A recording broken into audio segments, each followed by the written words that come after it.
আপনারা যেখান থেকে এই ভিডিওটি দেখতেছেন, আপনাদের কাছে আমি তো আজকে বলবেন যে আমি পাগল হয়ে গেছি।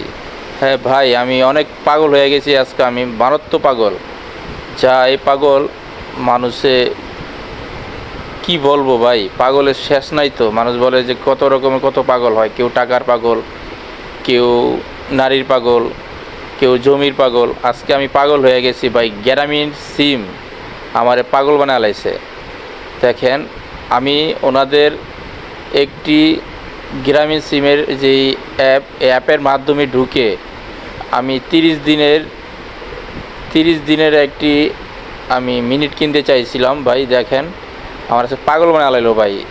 ওই যে দেখতে পাচ্ছেন যে আপনি 170 মিনিট 30 দিনের মেয়াদে যেই অফারটা, সেটার ভিতরে আমি ঢুকি, মানে এই অফারটি কিনি। অফারটি কিনতে গিয়ে আমার যে অবস্থা হয়েছিল ভাই, আমার একদম সোজা কথা, আমার পাগল বানায় লাইছে ভাই।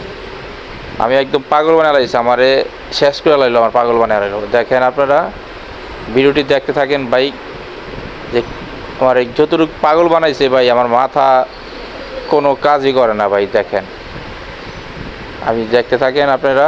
এই যে মেসেজটাই দেখেন, যে মেসেজটা যে আমি সাকসেসফুলের, আমি ফ্যাক্সিলোরের থেকে যে আমি টাকাটা ভরছি, এই দেখেন নিচে লেখাটা দেখছেন, 146 টাকা রিচার্জে যে আমি করেছি, সেটা আমার কি দিল, 5 জিবি দিল। করেন, পাগল বানাইলো না কি করলো কন ভাই।